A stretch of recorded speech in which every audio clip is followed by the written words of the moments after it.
However, it's your boy, Stars mate. And today we're going to talk about UFC 6 because UFC 6 will be coming up pretty bloody soon. June 19th, mark your calendars. But yeah, and we're talking about which fighters should be added to UFC 6 because there are quite a few fighters who should be in UFC 5 but aren't in UFC 5, which I assume they're going to be in UFC 6. I don't know what the hell I'm saying. But yeah, also, I'm playing Driga Super C. Guys can analyze my gameplay and stuff like that. Go into it if you want to. Why did I say that? I should not say that. But yeah. First of all, Ethan Ewing.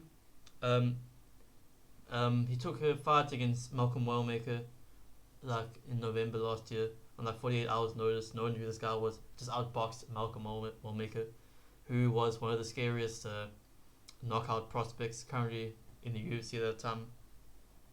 And then he fought some prospect who was 14-0 and absolutely outboxed that guy. And just, yeah.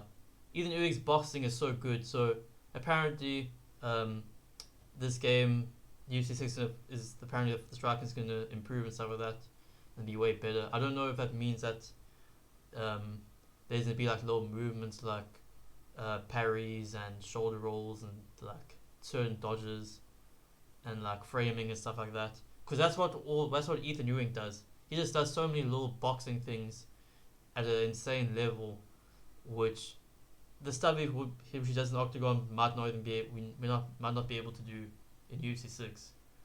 But yeah, Ethan Ewing, one of the best strikers in the UFC currently, and people are talking about this guy becoming a future champ. This guy has to be in the game. Then Atebegatier, the BBC Power, Atebegatier, yeah, he's a prospect, scary knockout guy.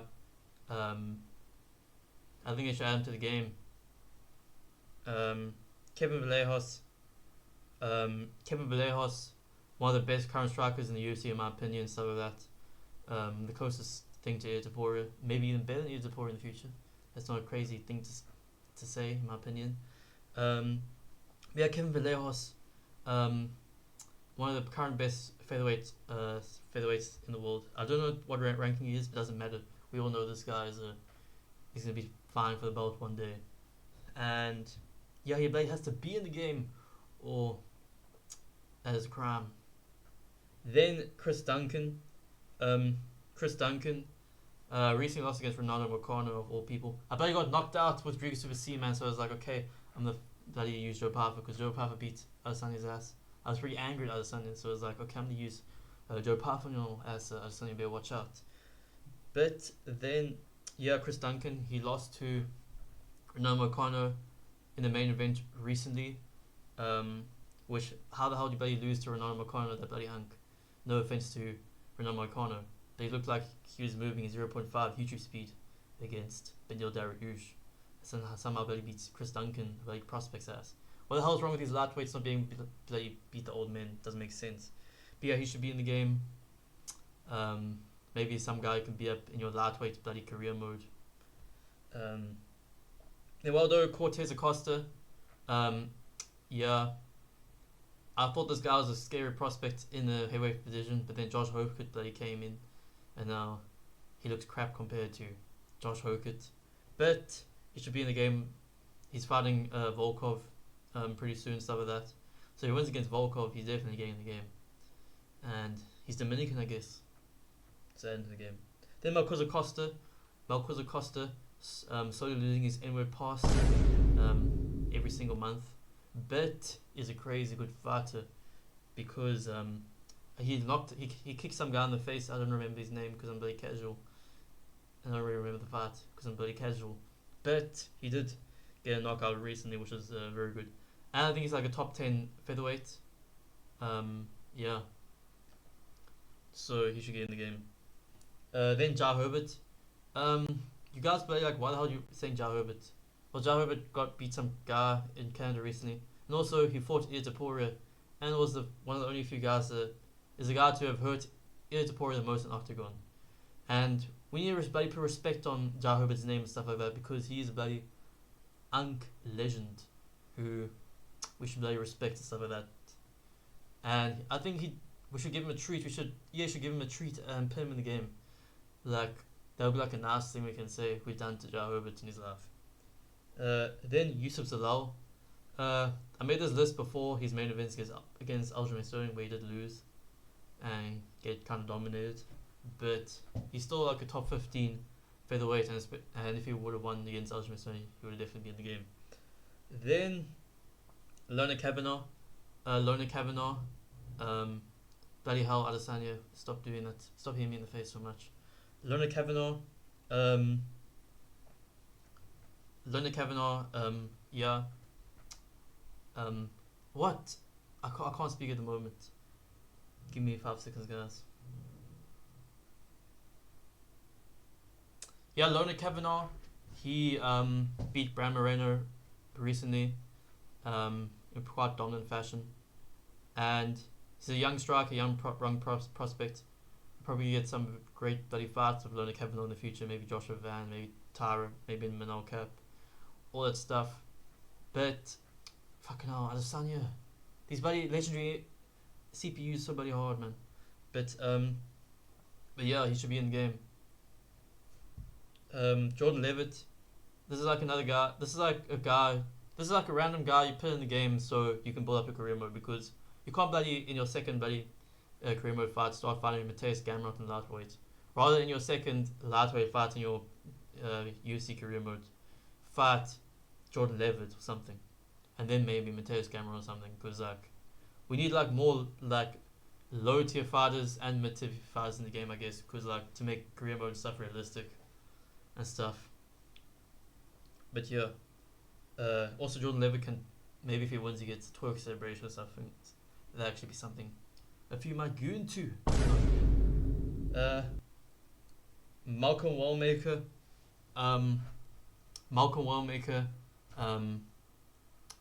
We lost to Ethan Ewing recently, but he's still a prospect, and I still think it's a very good future.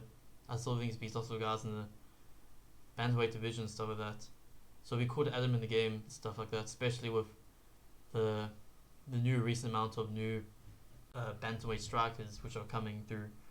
That would be cool for them. Bantamweight division might be one of the most stacked divisions in the game.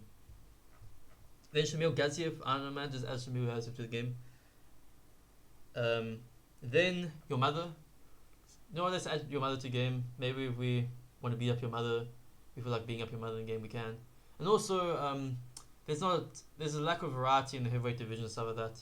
Your mom is quite overweight, so we might have to add her to the heavyweight division because we're lacking some stars. No, I'm joking. Steve Garcia. He's in a fight Diego Lopez. Oh, but I got knocked out by Adesanya again, man. What the hell? Steve Garcia, he's fighting in the White House event against Diego Lopez, and he's a top 15 featherweight. We should add him to the game, and hope he beats Diego Lopez's ass. Nathaniel Wood, we should add Nathaniel Wood to the game. He's 11-3 in the UFC, and he could be a smaller guy you fight as you're building up your bantamweight career mode. And he's on a 4-fight winning streak recently. I don't know how this guy's not ranked, Nathaniel Wood. It's quite criminal, but I don't know, I guess add him to the game. He also would have a cool style you could play with if you motion capture him.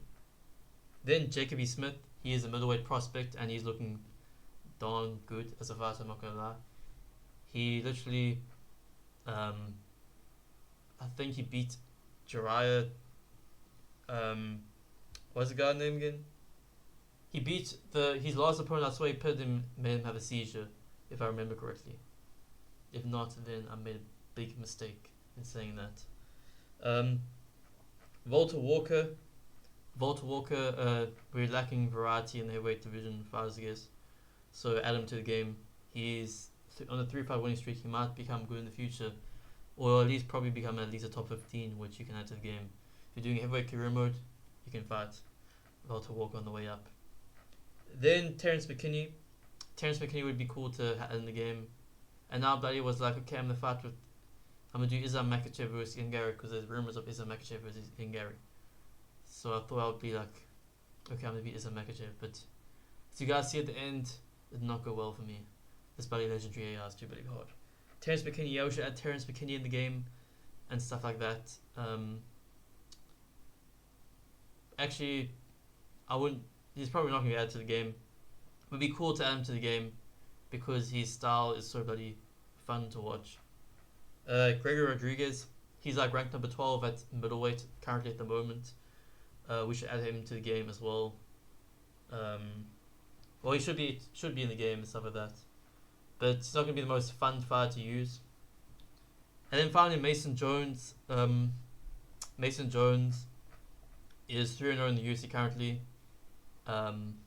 He used to be in the UFC, got cut, now he's in the UFC again. And since he joined the UFC again, he's 3-0. And on the verge of becoming a top 15 fighter. Has a very fun style. It's kind of style where his chin's absolutely insane, his cardio is insane. He's like a marauder and stuff. You might beat him up early and stuff like that, but eventually he's going to start breaking you down. And yeah.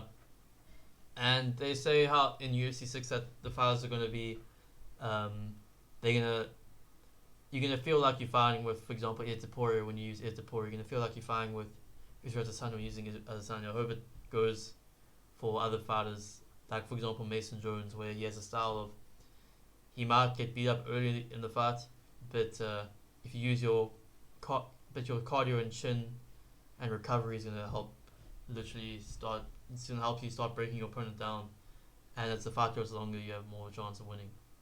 I don't know anybody know what I said, but hopefully that's how the game feels like with Mason Jones. If he is in the game, seriously boys, start spreading him out. I'm going to do a part 2 of which fight should be added to U6.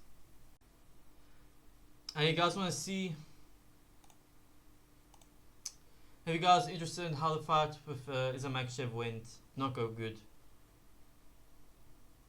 I tried to escape there, but Islam Makhachev has a position over me. It's bloody Dagestani, I can't get him off me, man.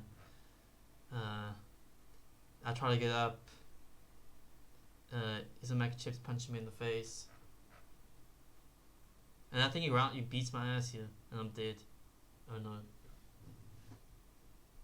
I'm bloody cooked over here. I hate this bloody type of grappling in the game. The fucking 4 directions, I hate it. I hope it's gonna be in UFC 6, but bloody hell, I hope it's bloody not. And yeah, fucking Mr. Makhachev, oh, he didn't get a knockout there.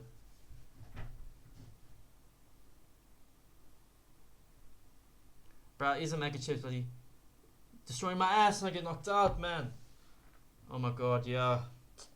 The bloody legendary, I can't beat the legendary to be honest. It's supposed to remember out.